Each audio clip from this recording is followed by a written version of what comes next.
ആകാശവാണി.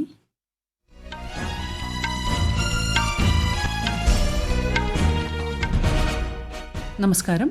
വാർത്തകൾ വായിക്കുന്നത് ലിൻസ സിറാജ്.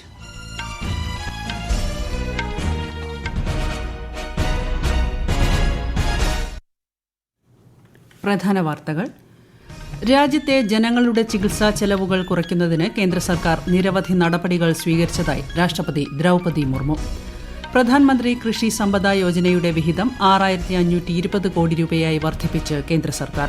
ദേശീയ സഹകരണ വികസന കോർപ്പറേഷൻ ശക്തിപ്പെടുത്താനും കേന്ദ്രമന്ത്രിസഭായോഗത്തിൽ തീരുമാനം. ഇന്ത്യൻ ഉൽപ്പന്നങ്ങൾക്ക് US പ്രഖ്യാപിച്ച 25% തീരുവയുടെ പ്രത്യാഘാതങ്ങൾ പരിശോധിച്ചു വരികയാണെന്ന് കേന്ദ്ര വാണിജ്യ വ്യവസായ മന്ത്രി പീയൂഷ് ഗോയൽ. തിരുവനന്തപുരം മുതലപ്പൊഴി മത്സ്യബന്ധന തുറമുഖത്തിന്റെ സമഗ്ര വികസന പദ്ധതികൾ മുഖ്യമന്ത്രി പിണറായി വിജയൻ ഉദ്ഘാടനം ചെയ്തു. പ്രകൃതിയുമായി ഇണങ്ങിയുള്ള ഫിഷിംഗ് ഹാർബറാണ് മുതലപ്പൊഴിയിൽ ഒരുങ്ങുന്നതെന്ന് കേന്ദ്ര സഹമന്ത്രി George Kurian. Macau open badminton പുരുഷ സിംഗിൾസിൽ ഇന്ത്യയുടെ തരുൺ മന്നപ്പള്ളിയും ലക്ഷ്യ സെന്നും ക്വാർട്ടർ ഫൈനലിൽ. വാർത്തകൾ വിശദമായി. ആരോഗ്യ സംരക്ഷണ മേഖലയിൽ രാജ്യം ഇനിയും നിരവധി ലക്ഷ്യങ്ങൾ കൈവരിക്കേണ്ടതുണ്ടെന്ന് രാഷ്ട്രപതി ദ്രൗപദി മുർമു. ഈ ദേശീയ ലക്ഷ്യങ്ങൾ കൈവരിക്കുന്നതിൽ എയിംസ് പോലുള്ള സ്ഥാപനങ്ങൾ വളരെ പ്രധാനപ്പെട്ട പങ്ക് വഹിക്കുന്നതായി രാഷ്ട്രപതി പറഞ്ഞു. ഝാർഖണ്ഡിലെ ദേവ്ഘർ എയിംസിന്റെ ആദ്യ ബിരുദദാന ചടങ്ങിൽ സംസാരിക്കുകയായിരുന്നു രാഷ്ട്രപതി. രാജ്യത്തെ പൌരന്മാരുടെ ചികിത്സാ ചെലവുകൾ കുറയ്ക്കുന്നതിന് കേന്ദ്ര സർക്കാർ നിരവധി നടപടികൾ സ്വീകരിച്ചിട്ടുണ്ടെന്നും രാഷ്ട്രപതി പറഞ്ഞു. ധൻബാദ് IITയുടെ 45ാമത് ബിരുദദാന ചടങ്ങിലും രാഷ്ട്രപതി നാളെ മുഖ്യാതിഥിയാകും.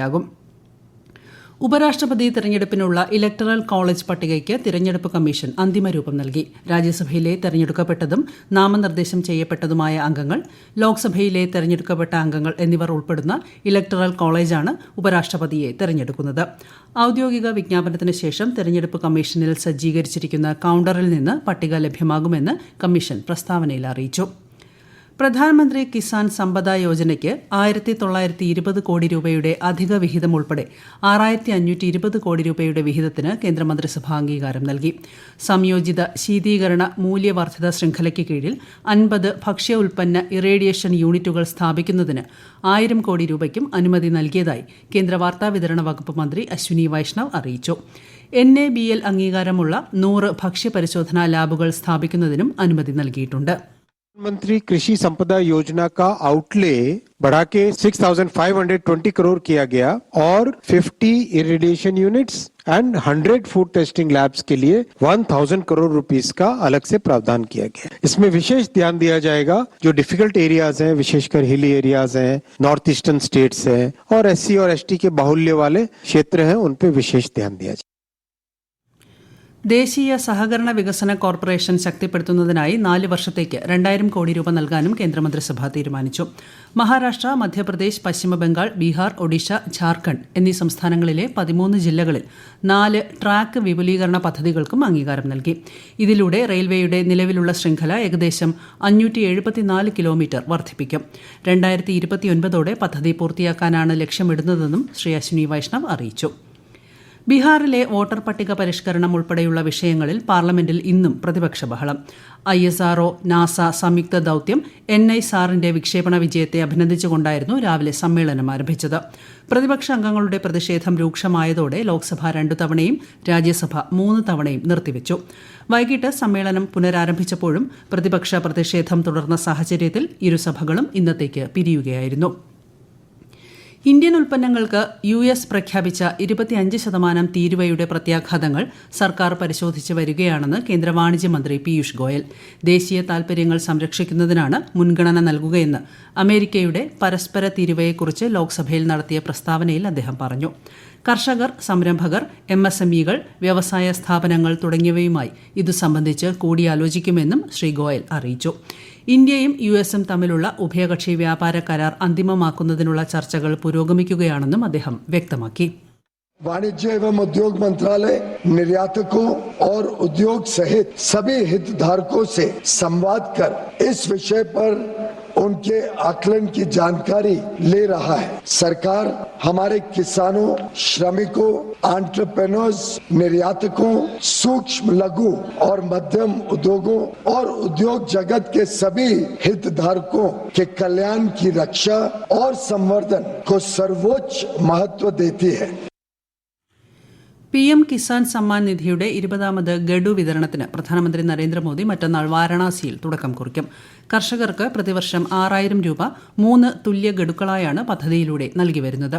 പരിപാടിയുടെ തയ്യാറെടുപ്പുകൾ കേന്ദ്ര കൃഷിമന്ത്രി ശിവരാജ് സിംഗ് ചൌഹാൻ വിലയിരുത്തി. തിരുവനന്തപുരം ജില്ലയിലെ മുതലപ്പൊഴി മത്സ്യബന്ധന തുറമുഖത്തിന്റെ സമഗ്ര വികസന പദ്ധതികൾ മുഖ്യമന്ത്രി പിണറായി വിജയൻ ഓൺലൈനായി ഉദ്ഘാടനം ചെയ്തു. സഹകരണാത്മക ഫെഡറലിസത്തിന്റെ ഉത്തമ മാതൃകയാണിതെന്നും കൂടുതൽ പദ്ധതികൾക്കായി കേന്ദ്ര സഹായം പ്രതീക്ഷിക്കുന്നതായും മുഖ്യമന്ത്രി പറഞ്ഞു. മുതലപ്പൊഴി പദ്ധതിക്കായി കേന്ദ്രമന്ത്രി ജോർജ് കുര്യൻ നടത്തിയ ശ്രമങ്ങളെ മുഖ്യമന്ത്രി പ്രശംസിച്ചു. ബ്ലൂ ഗ്രീൻ രീതിയിൽ പ്രകൃതിയുമായി ഇണങ്ങിയുള്ള ഫിഷിംഗ് ഹാർബറാണ് മുതലപ്പൊഴിയിൽ ഒരുങ്ങുന്നതെന്ന് ചടങ്ങിൽ മുഖ്യാതിഥിയായ കേന്ദ്ര സഹമന്ത്രി പറഞ്ഞു. കടലിൽ പോകുന്ന മത്സ്യത്തൊഴിലാളികളുമായി ആശയവിനിമയം നടത്താൻ ISROയുമായി ചേർന്ന് ട്രാൻസ്പോണ്ടറുകൾ സ്ഥാപിക്കുമെന്നും ശ്രീ ജോർജ് കുര്യൻ പറഞ്ഞു. 177 കോടി രൂപ ചെലവിലാണ് മുതലപ്പൊഴിയിൽ പദ്ധതി നടപ്പാക്കുന്നത്. കേരളത്തിൽ ഓണത്തോടനുബന്ധിച്ച് സപ്ലൈകോ വഴി സബ്സിഡി വെളിച്ചെണ്ണ ലിറ്ററിന് 349 രൂപ നിരക്കിലും അര ലിറ്ററിന് 179 രൂപ നിരക്കിലും ലഭ്യമാക്കുമെന്ന് മന്ത്രി GR അനിൽ. ഓഗസ്റ്റ് 25 മുതൽ സെപ്റ്റംബർ 4 വരെ നടക്കുന്ന സപ്ലൈകോ ഓണം ഫെയറിന്റെ സംസ്ഥാനതല ഉദ്ഘാടനം 25-ാം തീയതി മുഖ്യമന്ത്രി തിരുവനന്തപുരത്ത് നിർവഹിക്കുമെന്നും മന്ത്രി അറിയിച്ചു. AAY റേഷൻ കാർഡ് ഉടമകൾക്ക് ഓഗസ്റ്റ് 18 മുതൽ സെപ്റ്റംബർ 2 വരെ ഓണക്കിറ്റുകൾ വിതരണം ചെയ്യും. ഈ വാർത്തകൾ ആകാശവാണിയിൽ നിന്ന്. ആകാശവാണി വാർത്തകളും വാർത്താധിഷ്ഠിത പരിപാടികളും All India Radio News Thiruvananthapuram YouTube ചാനലിലും All India Radio News Thiruvananthapuram Facebook പേജിലും AR News_ തിരുവനന്തപുരം ഇൻസ്റ്റഗ്രാം അക്കൌണ്ടിലും AR News_TVM X ഹാൻഡിലും ലഭ്യമാണ്. 11ാമത് ദേശീയ കൈത്തറി ദിനാഘോഷങ്ങൾ അടുത്ത മാസം 7-ന് നടക്കും. രാഷ്ട്രപതി ദ്രൌപദി മുർമു മുഖ്യാതിഥിയാകും. മികച്ച നെയ്ത്തുകാർക്കുള്ള സന്ത് കബീർ പുരസ്കാരങ്ങളും ദേശീയ കൈത്തറി പുരസ്കാരങ്ങളും ന്യൂഡൽഹിയിൽ രാഷ്ട്രപതി വിതരണം ചെയ്യും. കൈത്തറി ഉൽപ്പന്നങ്ങളുടെ പ്രദർശനവും വിൽപ്പനയും പ്രമുഖ കൈത്തറി ഡിസൈനർമാരുടെ ഫാഷൻ ഷോ ഉൾപ്പെടെയുള്ള പരിപാടികളാണ് ഒരാഴ്ച നീണ്ടുനിൽക്കുന്ന ആഘോഷങ്ങളോടനുബന്ധിച്ച് സംഘടിപ്പിച്ചിരിക്കുന്നത്. സംസ്ഥാനത്ത് 52 ദിവസം നീണ്ട ട്രോളിംഗ് നിരോധനം ഇന്ന് അർദ്ധരാത്രി അവസാനിക്കും. ബോട്ടുകളുടെ അറ്റകുറ്റപ്പണികൾ ഉൾപ്പെടെ അവസാന ഘട്ടത്തിലാണ്. ബോട്ടുകളിൽ ഇന്ധനം നിറച്ച് ഐസും മത്സ്യബന്ധന ഉപകരണങ്ങളും ആഹാര സാധനങ്ങളും കയറ്റുന്ന തിരക്കിലാണ് മത്സ്യത്തൊഴിലാളികൾ. മത്സ്യ സംസ്കരണശാലകളും പുതിയ സീസണിനായി സജ്ജമായി കഴിഞ്ഞു. മക്കാവു ഓപ്പൺ ബാഡ്മിന്റൺ ടൂർണമെന്റിന്റെ പുരുഷ സിംഗിൾസിൽ ഇന്ത്യയുടെ തരുൺ മന്നേപ്പള്ളിയും ലക്ഷ്യ സെന്നും ക്വാർട്ടർ ഫൈനലിൽ പ്രവേശിച്ചു. തരുൺ ഹോങ്കോങ്ങിന്റെ ലീ ചൂക്ക് ഇയുവിനെ പരാജയപ്പെടുത്തിയപ്പോൾ ലക്ഷ്യ സെൻ ഇന്തോനേഷ്യയുടെ ചിക്കോ ഔറ ദിവാഡോയാണ് തോൽപ്പിച്ചത്. രാജ്യത്തെ ഓഹരി വിപണികളിൽ നഷ്ടം. ബോംബെ ഓഹരി സൂചിക സെൻസെക്സ് 296 പോയിന്റ് താഴ്ന്ന് 81,186-ലും ദേശീയ ഓഹരി സൂചിക നിഫ്റ്റി 87 പോയിന്റ് നഷ്ടത്തിൽ 24,768-ലും വ്യാപാരം അവസാനിപ്പിച്ചു. പനാമ വിദേശകാര്യ ഉപമന്ത്രി കാർലോസ് ആർത്തുറോ ഹോയോസും വിദേശകാര്യ മന്ത്രാലയ സെക്രട്ടറി തന്മയ ലാലും ന്യൂഡൽഹിയിൽ പ്രതിനിധിതല ചർച്ച നടത്തി. ഐക്യരാഷ്ട്രസഭയുടെ പ്രവർത്തനങ്ങൾ സംബന്ധിച്ച് ഇരു രാജ്യങ്ങളും ചർച്ച നടത്തിയതായി വിദേശകാര്യ മന്ത്രാലയം അറിയിച്ചു. ഉഭയകക്ഷി ചർച്ചകൾ ഫലപ്രദമായിരുന്നുവെന്ന് പനാമ വിദേശകാര്യ ഉപമന്ത്രിയും പ്രതികരിച്ചു.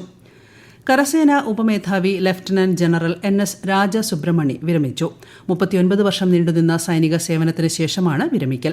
നാഷണൽ ഡിഫൻസ് അക്കാദമിയിൽ നിന്ന് സേവനം ആരംഭിച്ച ശ്രീ സുബ്രഹ്മണിയുടെ പ്രവർത്തന മികവ് ദേശീയ സുരക്ഷയ്ക്കും വടക്ക് പടിഞ്ഞാറൻ അതിർത്തികളിലെ തന്ത്രപരമായ തയ്യാറെടുപ്പുകൾക്കും ഗണ്യമായ സംഭാവന നൽകിയതായി പ്രതിരോധ മന്ത്രാലയം പ്രസ്താവനയിൽ അറിയിച്ചു.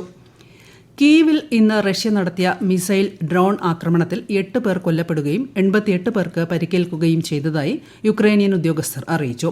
യുക്രൈനിയൻ സൈനിക വ്യോമതാവളങ്ങളെ ലക്ഷ്യമിട്ടാണ് ആക്രമണം നടത്തിയതെന്ന് റഷ്യൻ പ്രതിരോധ മന്ത്രാലയം അവകാശപ്പെട്ടു. 16 വയസ്സിന് താഴെയുള്ള കുട്ടികൾ യൂട്യൂബ് അക്കൌണ്ട് ആരംഭിക്കുന്നതിന് വിലക്ക് ഏർപ്പെടുത്തി ഓസ്ട്രേലിയ. ഡിസംബർ മുതൽ നിയന്ത്രണം നിലവിൽ വരും. കുട്ടികൾക്ക് ഹാനികരമായ ഉള്ളടക്കം, സൈബർ ബുള്ളിയിങ്, മാനസികാരോഗ്യ പ്രശ്നങ്ങൾ തുടങ്ങിയവയ്ക്ക് കാരണമാകുന്നതായി ചൂണ്ടിക്കാട്ടിയാണ് നിരോധനം. പ്രധാന വാർത്തകൾ വീണ്ടും. രാജ്യത്തെ ജനങ്ങളുടെ ചികിത്സാ ചെലവുകൾ കുറയ്ക്കുന്നതിന് കേന്ദ്ര സർക്കാർ നിരവധി നടപടികൾ സ്വീകരിച്ചതായി രാഷ്ട്രപതി ദ്രൌപദി മുർമു. പ്രധാനമന്ത്രി കൃഷി സമ്പദ യോജനയുടെ വിഹിതം 6,520 കോടി രൂപയായി വർദ്ധിപ്പിച്ച് കേന്ദ്ര സർക്കാർ. ദേശീയ സഹകരണ വികസന കോർപ്പറേഷൻ ശക്തിപ്പെടുത്താനും കേന്ദ്ര മന്ത്രിസഭാ യോഗത്തിൽ തീരുമാനം. ഇന്ത്യൻ ഉൽപ്പന്നങ്ങൾക്ക് US പ്രഖ്യാപിച്ച 25% തീരുവയുടെ പ്രത്യാഘാതങ്ങൾ പരിശോധിച്ച് വരികയാണെന്ന് കേന്ദ്ര വാണിജ്യ വ്യവസായ മന്ത്രി പീയൂഷ് ഗോയൽ. തിരുവനന്തപുരം മുതലപ്പൊഴി മത്സ്യബന്ധന തുറമുഖത്തിന്റെ സമഗ്ര വികസന പദ്ധതികൾ മുഖ്യമന്ത്രി പിണറായി വിജയൻ ഉദ്ഘാടനം ചെയ്തു. പ്രകൃതിയുമായി ഇണങ്ങിയുള്ള ഫിഷിംഗ് ഹാർബറാണ് മുതലപ്പൊഴിയിൽ ഒരുങ്ങുന്നതെന്ന് കേന്ദ്ര സഹമന്ത്രി ജോർജ് കുര്യൻ.